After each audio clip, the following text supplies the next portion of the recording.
My name is Michelle Simpson Tuegel. For years, I practiced here in Waco. And I started my career in this community. And so not only is Waco special to me because I went to Baylor Law School, but it's also special because for years, it's where I started my career. And I started my career here in Waco as a criminal defense lawyer. And I always share this because I think it's important because everybody is not going to be top of their class in law school. But I think it's important that you keep perspective as law students and that you remember that this is just a tiny little season and shred of what will be your entire legal career. I was not top of my class.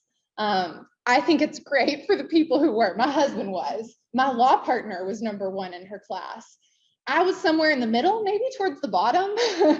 And that's okay because we all have different skills and strengths, and those can come through in your practice, and that doesn't always look the way that we measure it in law school. And so I always start with that because I think sometimes we need to hear that, because certainly academic success and trying hard and learning everything you can in law school is important. But I have found that the most important part of my practice has to do with people and how I communicate with them and how I connect with them. And that really connects to the whole topic, which is trauma-informed lawyering and taking care of yourself in the process, which is very connected to being a trauma-informed lawyer, because you can't do that if you're not well, and if you're not taking breaks and you're not caring for yourself. You can't connect in that way that you need to with people who are in pain.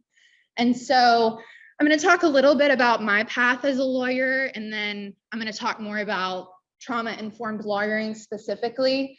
My path is a unique one. It's not what I imagined. I didn't plan it this way. I started as a criminal defense lawyer in Waco and started with small court-appointed cases, and I was mostly representing people who could not afford to hire a lawyer. And many of you may know this living in this community, but Waco does not have a public defender's office. And so what that means is people who can't hire lawyers get lawyers off of a list. And a lot of those lawyers, especially as you're starting out handling misdemeanors, are fairly young lawyers and inexperienced lawyers. And so I got in with a small criminal defense firm in Waco and started representing indigent clients, mostly in misdemeanors and juvenile work, and started handling more serious felony cases in a few years. And for whatever reason, I just really started veering towards defending death penalty cases. And I found a mentor in Waco who still actually practices here, my former mentor and former law partner, Russ Hunt Sr. And Russ was the person, and he still is one of the lawyers in Waco who is trying the most serious cases. And I knew when I got out of law school that I wanted to be in the courtroom. I think it's great now that the law school is focusing more on criminal practice, because nowadays that's really how you get in the courtroom, is either through a DA's office or doing criminal defense. And so I picked that path, and I was immediately thrust into situations where I was sitting across from people who were having the worst day of their lives. And I realized that as great of an education as Baylor Law gave me to try cases and to understand civil procedure and how to think like a lawyer, that I didn't always know how to communicate with people who are struggling at the deepest, most complicated, hardest point of their lives. And I really didn't plan it this way, but I credit the work that I'm doing now to the criminal defense work that I did for years, because it taught me the skills that I use now in representing victims. And I get the question a lot from young lawyers and law students of sort of, how did you end up doing what you're doing now? And you kind of flip sides. And I always say it really doesn't feel like I flip sides. It feels like now, sadly, I'm not just a tour guide through hell, but I get to give victims something.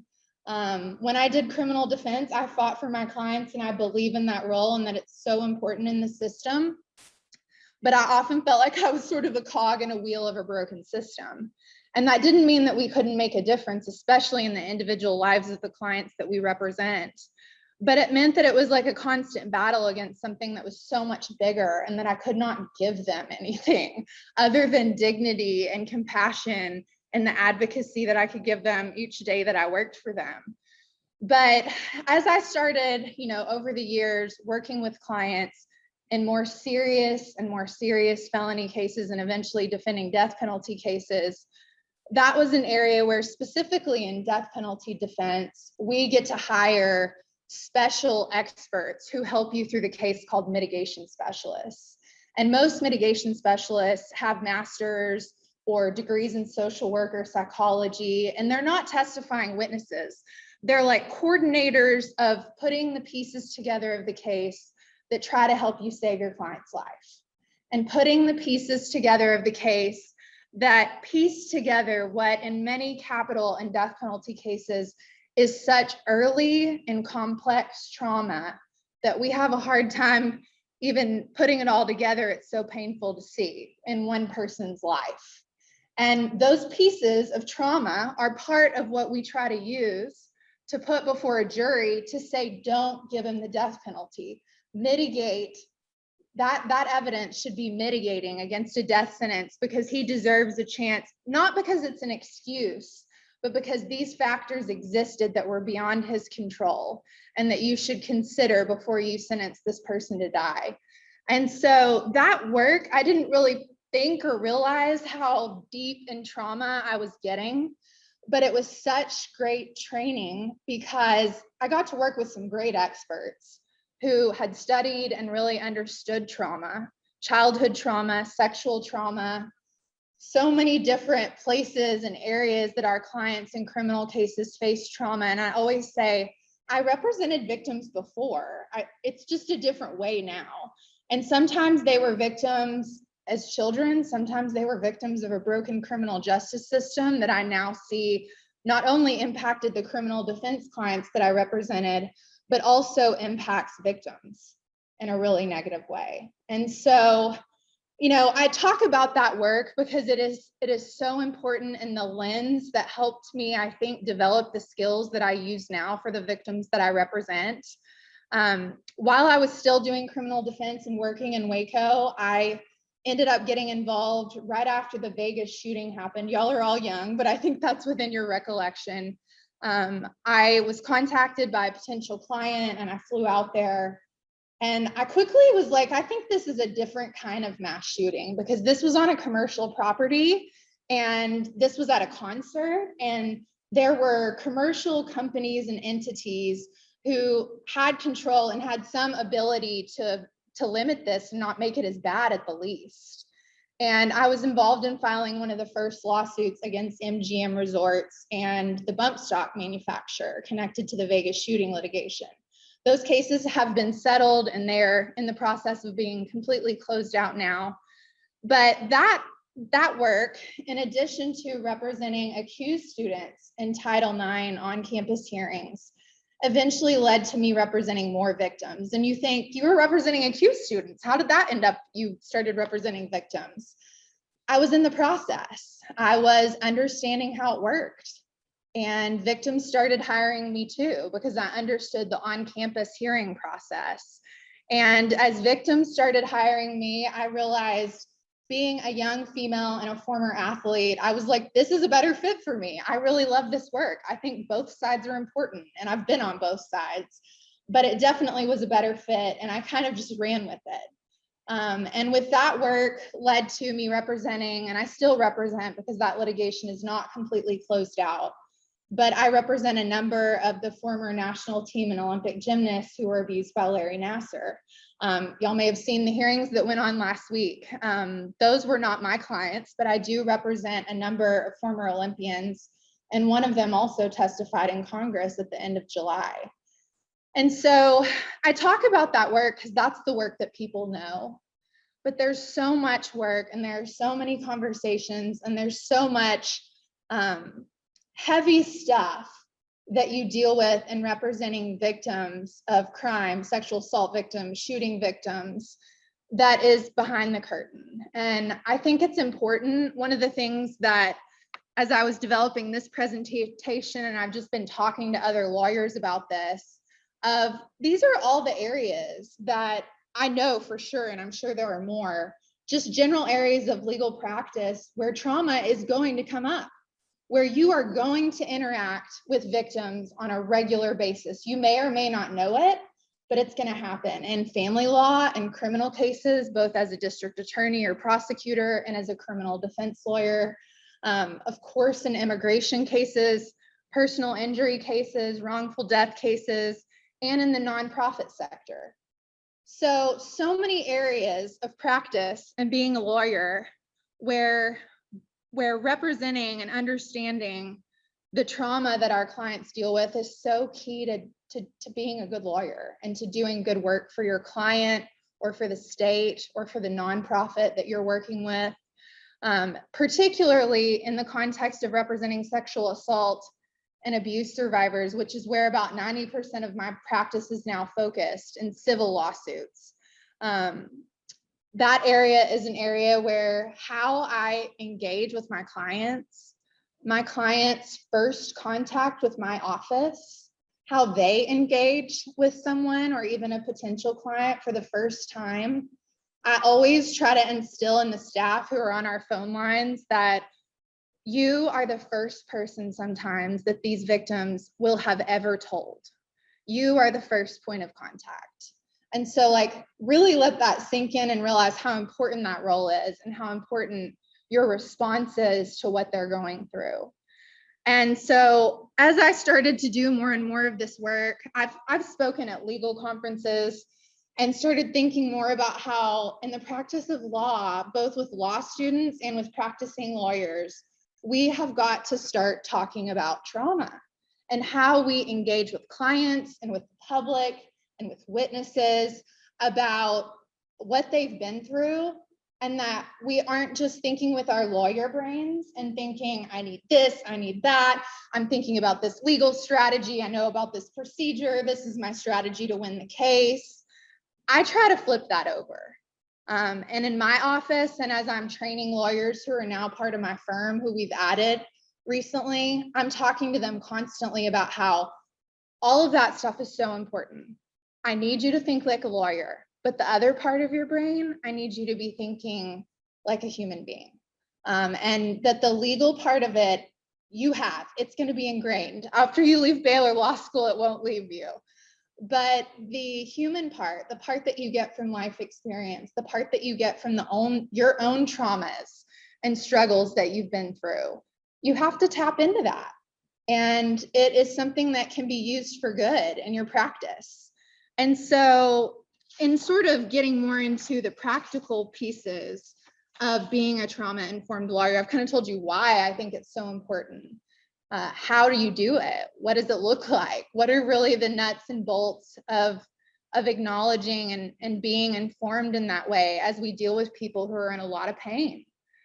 I think one of the first things, and it's not in any special order, but one of the first things that I've been talking a lot about within my own office is when I get on the phone or I'm having a conversation with someone who I was called this morning by someone who lost her daughter in a really traumatic way. And I prepare them for what I'm going to talk about in that conversation before we go there. And I make sure that they're okay to go there. Because in that moment, they may or may not be. I don't know. But I want, to the extent time and statutes of limitations, which I'm sure y'all are learning about, allow, I want to let them guide how far they're going to go into what is the most horrible and usually difficult thing that they've ever said out loud to another person. And so I will often say, today I'm just going to give you some information about what we do. And I need basic details of a date, what exactly happened, but not all the way into a deep dive. So you don't have to go through that if we can't take your case. And that's as far as we're going to go today. And I want to answer your questions and make sure you understand what we can do and what we can't do. So we're on the same page there, but we are not going to do a deep dive into you reliving the entire night of your daughter's death. We're just not going to go there. And sometimes they're like, thank you so much. I just needed to know what you were going to do. I needed to know where you were going to go. And sometimes they tell me, no, I need to tell you right now. And if I have the time, I'm like, okay, let's do that. And we do that. And if I don't have the time, I'm honest with them and I tell them how much time I have. So they know that you don't think that you're too important for them, that they are very important, but that we all have certain amounts of time. Sometimes for certain clients, I have other clients, but I'm going to set aside 2 hours for you on Tuesday if we don't finish today. And so it's sort of like if any of y'all are already in advocacy roles, it's a little like signposting.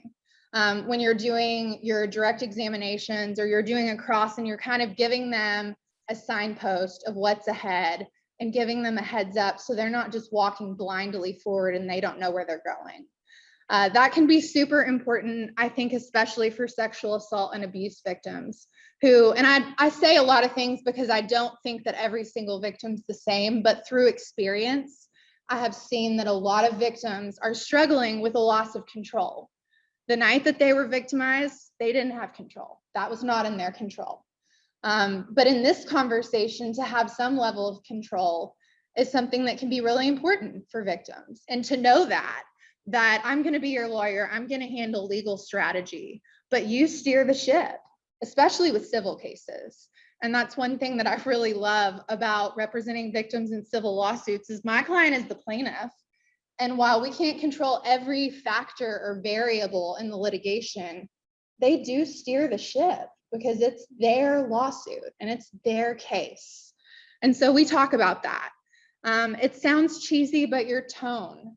I just hired a woman who works on the weekends as an advocate with the Dallas Area Rape Crisis Center. And she was explaining to me how the Rape Crisis Center does practice calls with their advocates before they're released into talking to victims who are calling the hotline. And she said, I was doing a practice call with a new victim advocate, and she answered the phone like, hello, this is the Rape Crisis Center. And I was like, not that tone, not that tone. We're not selling TVs here.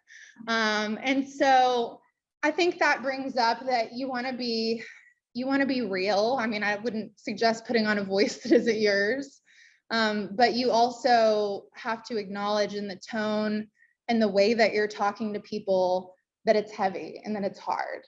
And that's just being human. I always try, and it sounds cheesy sometimes, but it's real. I try to empower the client.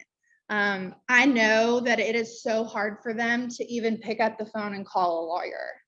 And I tell them how they are so in the small percentage of people that are ever able to do that. And that's not to take away from other victims who aren't there yet, but they are already ahead in what they're doing and the action that they're taking. And I commend that, because even if I can't do something with their case, they have taken more action in their own lives to try to right some injustice than most people ever do. And so I empower them and I commend that. I think as lawyers, we have to do that more. And that's part of trauma-informed lawyering. Part of trauma-informed perspectives are also the way that you ask the questions. So I've definitely been in meetings with, and there are a lot of great detectives in law enforcement. There are a lot of great lawyers, some are not, or some are well-intentioned and don't go about it the right way. And I have been in a number of, questionings or listened to recorded questionings and interviews of victims and heard the way that they're being asked the question. And it's like they did something wrong. It's like the question in itself is an accusation of all the ways that they failed and all the ways that they didn't do something right that night, whether it be a sexual assault victim or the family member of a murder victim or whatever it may be, or the criminal defense clients that I used to represent. There was always this tone. And if there's anything I've learned, that trauma-informed lawyering and the way that you ask the questions is also going to get you more information. And that's not the reason we do it, but it is going to be more effective. And so not asking like, what the heck is wrong with you, but tell me what happened. Like, I want to hear, tell me about yourself. Letting them talk and just listening is probably one of the most important things that we can do. It connects, their behavior to their trauma rather than assuming certain things that they did are some sort of mistake or character flaw. I'm constantly, as victims are telling me things, and I think I don't agree with this, but I think a lot of women sometimes are socialized to apologize more. I posted something about that this week of like, why do I write sorry in so many emails? I've got to stop saying sorry. But I see that with the victims that I represent as well, that they're like, I'm so sorry, like this was bad, or I shouldn't have done this, or why did I do that? And I'm just like, that's okay. It's actually pretty normal. And I'm constantly not trying to give such an opinion that it filters what they tell me, but I'm trying to assure them that nothing is wrong. I just need to hear what the truth is with no filter, and I have no judgment. And that is how you also get more information and do a better job for your clients. A trauma-informed practice, and I talk a lot with my staff about this and have sort of built out a program within my office that is focused not just on what we do, but how we do it. And that everything from the very first phone call to how we collect records and prepare clients for that process. Because when you're representing a client who's been through trauma and you have to go get their counseling records, you can bet that that's a whole ordeal. And you should expect it to be, because that is the whole novel of their trauma. And it's usually really sensitive information, but it is also part of your damage case, and you need it, and you need to read it. And eventually it may be a subject and a part of their case. And so figuring out the whole timeline of how to walk clients who have been through something very traumatic, of that whole process, and not overwhelming them, but informing them, is part of the whole service of what we do. One of the things that we have developed in my office, and the reason I put counselor at law, is that I'm constantly, I feel like I wish that I had a social work background. If you do and you're in here, God bless you, you will be a great lawyer. I think that it is such an important piece if you are working with people, as if you're not going to be a transactional lawyer, if you're going to really be representing clients or be a prosecutor.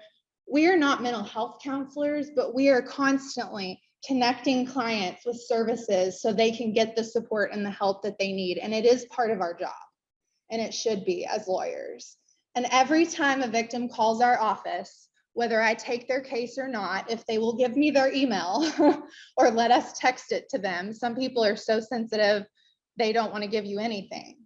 And if they will at least give us their email, even if we can't take their case, for the city that they live in, for all major cities in Texas, we send them a resource guide with a list of counseling options and free services and where to report and where to get a sexual assault kit.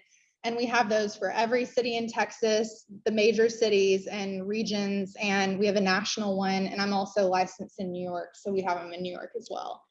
And so I developed that because I have to say no to a lot of clients and cases, and I hate that part of what I do, because I can't take every case, and because every person's trauma is not a civil lawsuit that will survive. But if I can at least send them with something, I feel like that's part of what we can do as lawyers and counselors at law, is to not send them empty-handed with no support services or resources. When I'm talking, and I kind of touched on this, but when I'm talking to victims and to family members who have lost someone, I'm always kind of explaining in advance. I always think that if I were in their shoes, what would I want? And how informed and what information would make me feel better?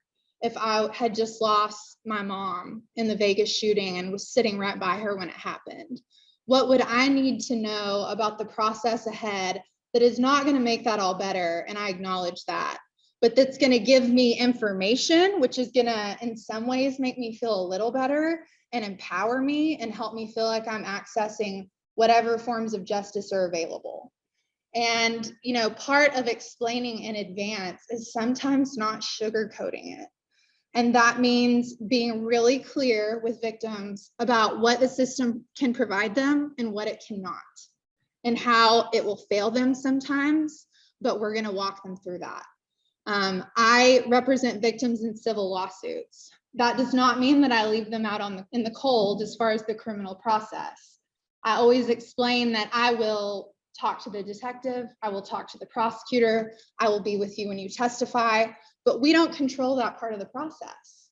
The state of Texas or the United States does. I try sometimes to be a pest and get them to prosecute the case, but I can't always make that happen no matter how many times I call or email them, because it is not your case. The criminal case is the state's case. And I hope they make the right call on this, but a lot of times they don't. And I'm doing a better job for my client if I prepare them sometimes for the glass half empty. And I used to not do that because I felt like I was being too down on detectives who are just trying to do their jobs, or a criminal justice system which doesn't operate the same in every jurisdiction. And it's not one individual's fault. I don't think it's the same everywhere, but I think statistics tell us, and not to get political, but our governor of Texas recently said he was going to eliminate rape. And whatever your feelings are about the governor of Texas, the statistics are very clear that that's nowhere close to being done. And that 95% of adult rape victims in the state of Texas will not see a conviction, even if they report.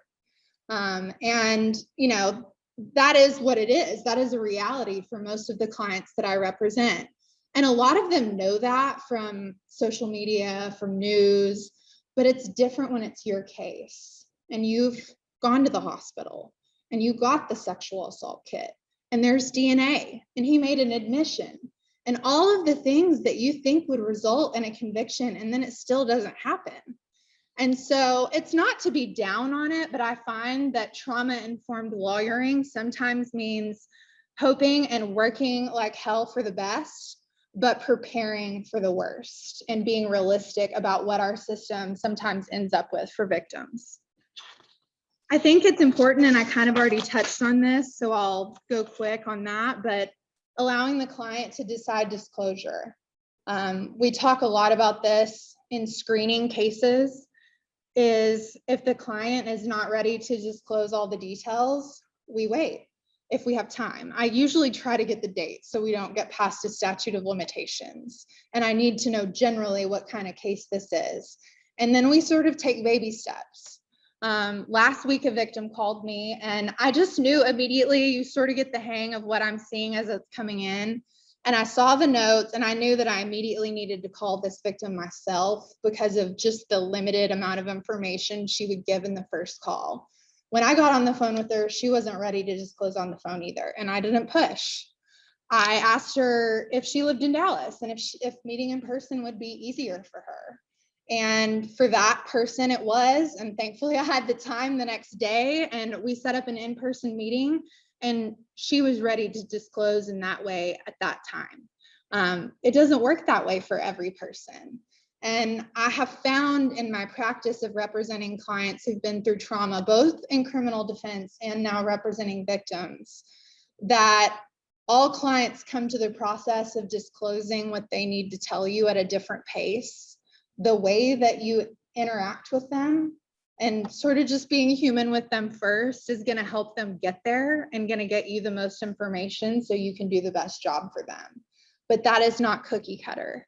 I recently had a new legal assistant come in who had been in a sort of a mass car wreck docket, and she knows how to turn the wheels in a practice, and she takes initiative, and that is a great quality for somebody in our office. But we've also had to step back, and I'm like, our cases are not all the same.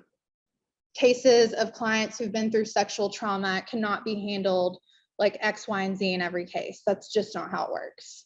We have to look at the case, evaluate where the client is, and then we come up with their plan and sort of where they are on the timeline. So allowing them within certain legal, deadlines that we have to decide and sort of steer that to the extent you can. Explaining why you are asking certain questions. And I use a lot of examples from sexual assault cases, but this applies in a lot of areas of practice. I always use the example, which you would think wouldn't happen anymore, of my client who was sexually assaulted by her rideshare driver. She was with a friend and he got out of the vehicle and to get some food, and the driver drove off with her and took her to an abandoned parking lot. And the next day, she was in the small percentage of victims who are able to report. and who go to the police the next day. And the first thing that the officer who took her initial report asked her was, what were you wearing? Do you think he thought you were a prostitute? He had no information. He knew nothing about her. And she shut down, and she didn't want to even engage with the criminal process anymore. And that's understandable. But as I was reviewing that, having done criminal defense, I was like, I'm sure that detective actually logistically, for evidence purposes, needed to know what she was wearing that night. But leading with it, or just asking it with no context, sounds like some sort of like she made a mistake or was like, doing something wrong. And like anything would warrant that, which it doesn't. And so when I ask clients, which I usually have to ask them in sex assault cases eventually, what were you wearing? Because sometimes if they're in a onesie, or depending on what it was, logistically, I need to understand that, what they were wearing. I've represented women who were sexually assaulted in custody. People who are in custody are sometimes in a two-piece uniform that they are provided. Sometimes it's like a one-piece onesie. I need to know what it is. And I need to understand that, but how I ask that question and when I ask that question in the context matters. And we're going to get more information and be able to help our clients better if we always think about that. And I still have missteps. I sometimes say something and it comes out wrong. And I find that when I do that, just acknowledging it and doing so quickly is the best thing. Is I'm sorry that came out wrong. That is not what I meant. I care and I want you to feel comfortable, because we're human. We're not going to get everything out perfectly. I don't think that is really what trauma-informed communication has to be about. But explaining the why we're asking questions is super important. So why does it matter? I've talked about this some, but I think it is about kind and compassionate advocacy and developing trust, which will get you more information from victims and from clients. You avoid re-victimization. I usually tell clients that I represent, I'm going to get some basic detail from you now, and then we're going to set up a time to do a deep dive. And I do this with almost every client who I represent, particularly victims. And this does not mean you can't talk to me about it again, because you can, but so you don't think that every time I call you or every time we meet that you're going to have to relive all the details of what you've been through. We're going to do this for about a half a day, one time. And then you may only have to ever do that again for your deposition or trial. And then we're not going to go over this and over this and over this. To the extent you want to disclose more details or something else comes up, I want you to tell me, but we are not going to go over this and re-victimize you. This approach also prepares your client to share what they've been through in a way that is authentic and that is consistent, because they're in an environment where they can do that and where they feel like they can disclose everything. Trauma-informed lawyering involves being real and being vulnerable. I remember when I first started doing criminal defense, and I would sit, and Katie did some criminal defense in Waco, and we used to be in the jail at the same time meeting with clients, and you're in this tiny little holding cell with your client, and sometimes they tell you things that have nothing to do with their case, and you're just like going way down a rabbit trail. It's often all important, and just being real and sometimes having conversation with them first. The same thing with the victims that I represent. I think I always thought, like, I've got to get to business. Like, I've got to be a lawyer. I need to like figure out the elements of their case and get all the facts that I need to investigate what I need to do. But sometimes if you rush to that, you miss what's going to get you that. And you miss being human first and being vulnerable. I mean, I try to keep boundaries and be a professional, of course, but being real with them and talking to them, not like some clinical person that's checking off things on a checklist, but a person who they're willing to talk to and disclose really hard truths to. And I think, and I brought this up too, but giving clients credit and encouragement also helps sort of help them continue to be brave and tell you what they need to tell you. And that applies a lot now representing sexual abuse and assault victims, but it applied as much representing my criminal defense clients who often had details or facts or things that even if they weren't guilty of the crime charged, they didn't want to share with me because they were worried it would make them look bad, or they were worried that it would make them look guilty, even if it had nothing to do with that. But I needed to know. And so all of that helps you do your job. I put this picture in here because it's one of my favorite photos. A number of these women are Nassar survivors. This is outside the Texas Capitol after 3 of my clients testified in a bill that extended the civil statute of limitations for child sexual abuse claims in Texas to 30 years. And I love this picture because to me, 2 of these women are sisters and one is a former Olympic gymnast. These women became my friends. And that's not always the case with your clients. But I think sometimes when we are humans and we are people first and not just lawyers, and that means lawyering with your heart, not just your head or all the great skills that you're going to learn at Baylor Law School, that's a big piece of it. And so I call it heart lawyering, but what I think that is communicating and connecting with people who are in pain, and that's not always going to look the same depending on the person, the type of work that you're doing, but you'll know it once you're in it. Reading your audience and adjusting for each person. The new lawyers who are in my firm right now I kind of alternate. Every victim who comes in, I alternate. One of the lawyers is with me so they can kind of see how we do these. And what they have remarked is you don't do them the same every time. And I'm like, no, I don't, because they're not the same people. And some of the clients, when they first come in, they have disclosed and they called me because they were sexually assaulted. And they say that in a form that I'm not putting words in their mouth, but then actually going through the graphic details of, was this a sexual assault with an object, with a penis, with a hand? I mean, I know that's getting graphic, but I have to know that. A lot of clients, the first time that they come in, if they have not already reported or disclosed, which happens a lot, that we are the first people they disclose to, they cannot even say those words. And so we almost need to go through nod your head. I need to know yes or no, which ones this fits in. And then when you're ready, we're going to have you give me your detailed narrative. But I don't feel like you're ready to do that today. And usually we know when that's the case. That's reading your client or reading the room. Thinking creatively and outside the box for your client. This is a tough one that comes up in a lot of civil crime victims cases, but non-monetary parts of the case are pieces that my clients care about, meaning saying I'm sorry, issuing a public apology, counseling for the perpetrator, institutions and companies creating new policies. Those are, if you've taken remedies, they're not always remedies we can necessarily get from a jury or a judge, but sometimes through public pressure and litigation, we can start to negotiate non-monetaries.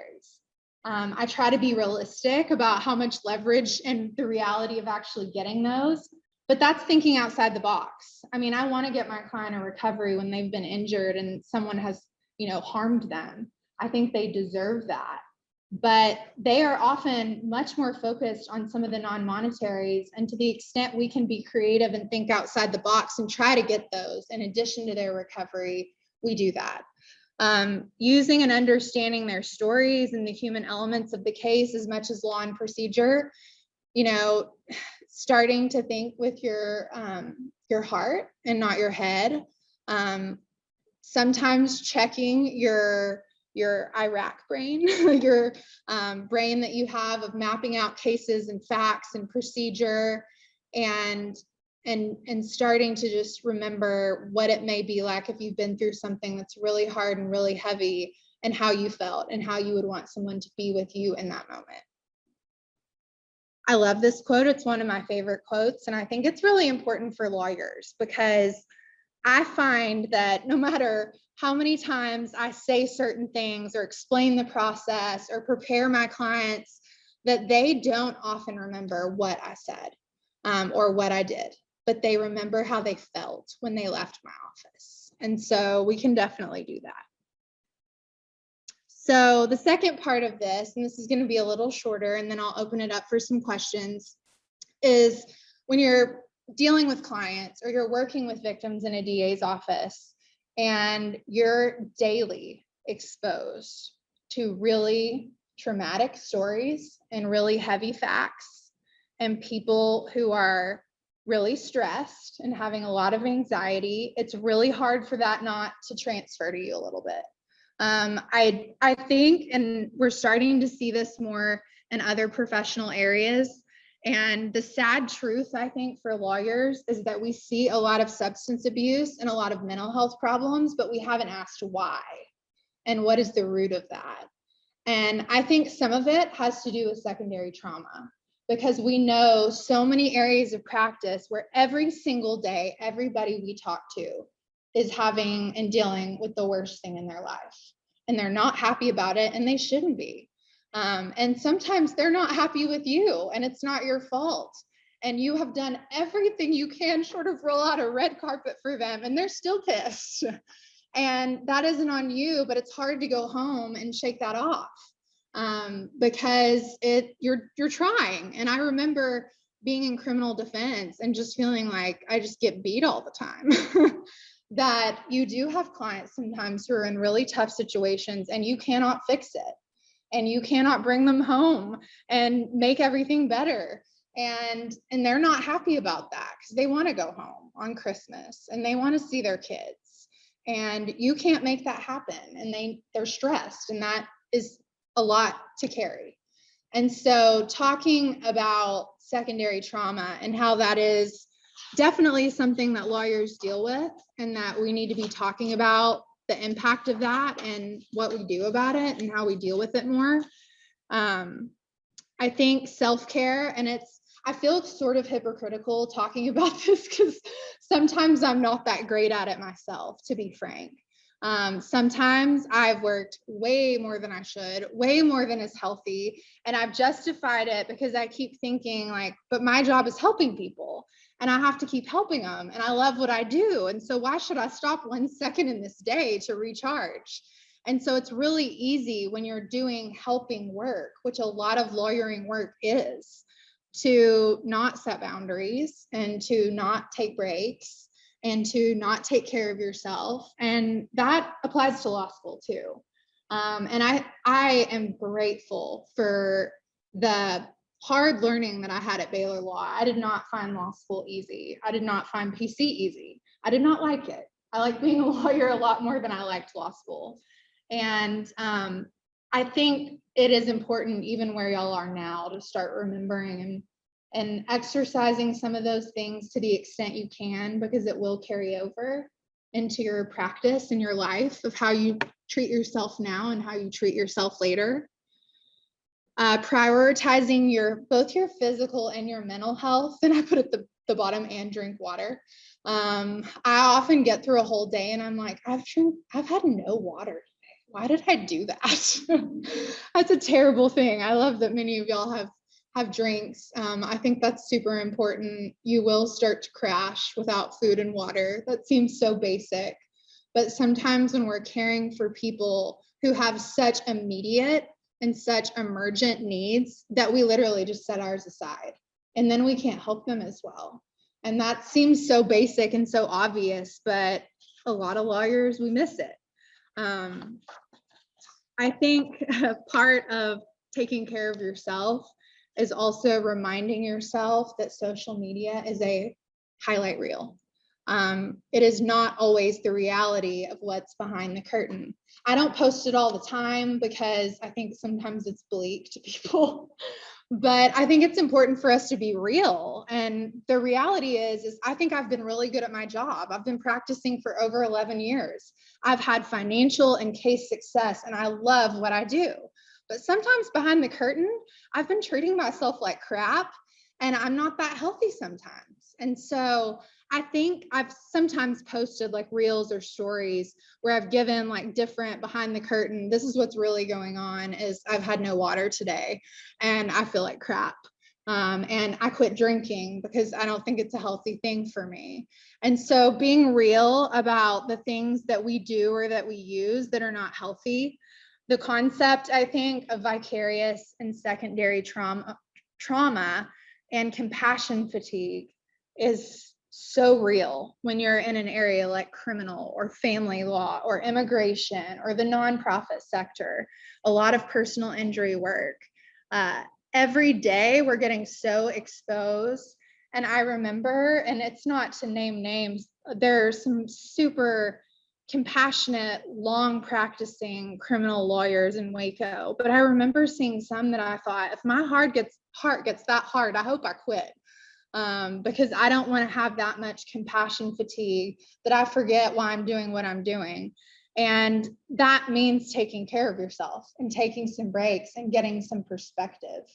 And sometimes asking for help and stopping behaviors that are not healthy. Some of y'all may have seen this. I hope the law school is starting to expose y'all more to it, but published in the Journal of Addiction Medicine, a national survey of lawyers revealed that between 21 and 26% of lawyers drink at levels that is an alcohol disorder, which is 3 to 5 times higher than the general population. And I actually think that's a very low number. And that study was from a few years ago.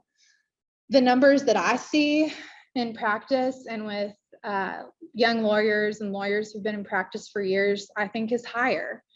And I think some of that is secondary trauma and the stress of the work that we do. And some of it, I don't know. I think there will be studies in your lifetime, I hope, that help explain that question more clearly for us. But lawyers suffer at a disproportionately high rate from substance abuse, depression, and anxiety. Sorry, I hope that isn't too bleak of news for you working so hard and getting your legal education. I'm sure y'all probably heard some of these statistics, but I share them because I wish I would have heard them more, not because it was like a foreshadowing of like bad news ahead and that I was gonna like crash and burn, because I didn't, but sometimes I struggled and nobody talked about it sometimes. And sometimes it was too heavy.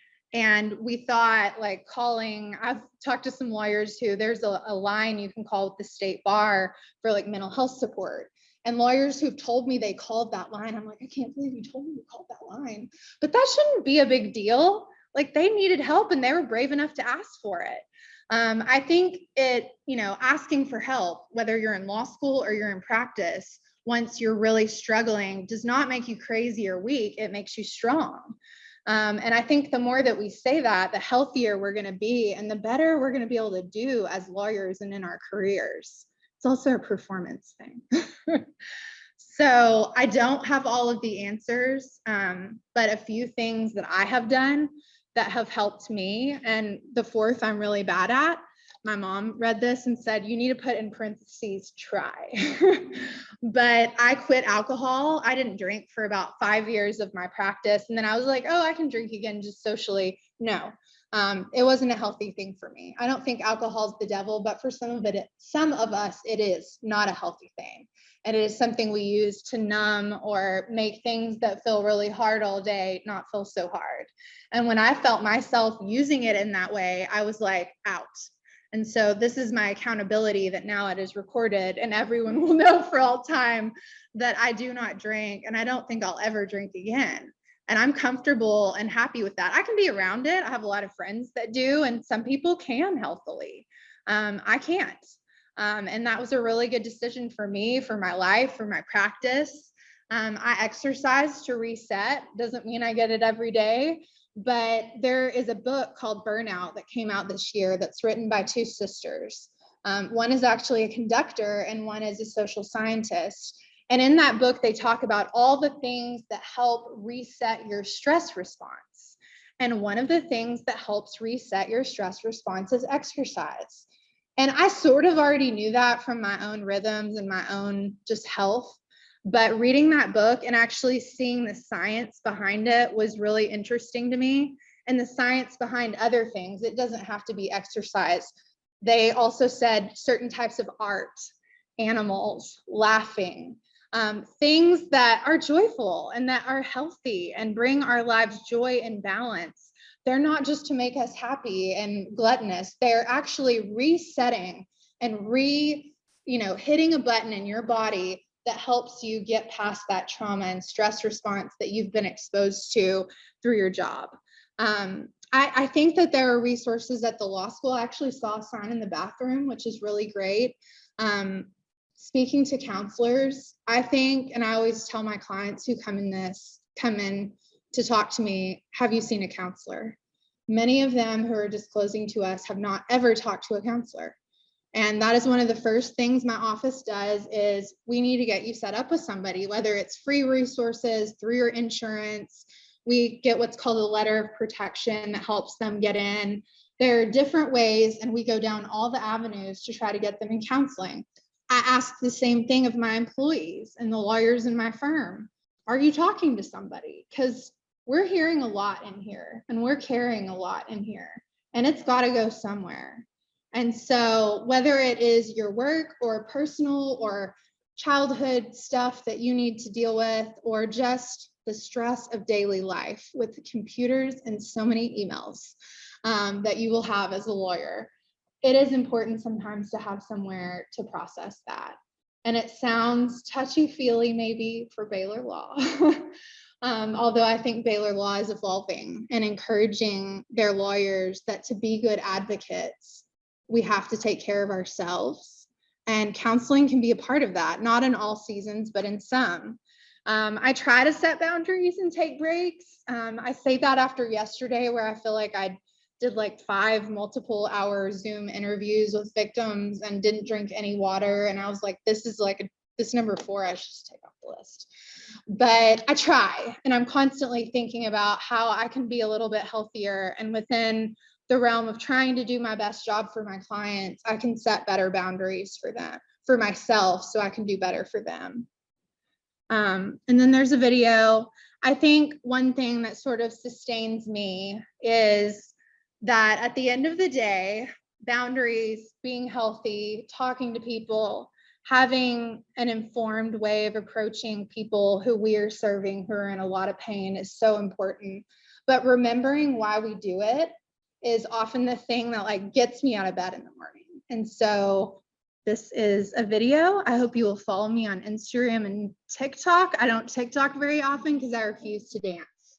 So this is a little bit about why I do what I do.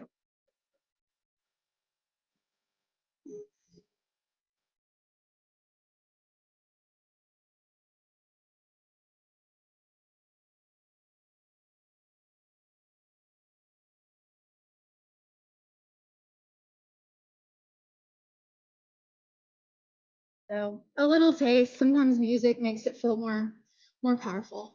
But I think we have time for a couple questions. I'm glad all of y'all came today. I'm glad that we're having this discussion at Baylor Law School and at law schools in general. I hope someday at Baylor and at all law schools that trauma-informed lawyering will be required learning for all law students and lawyers, because I think it's a big part of what we do. So thank y'all.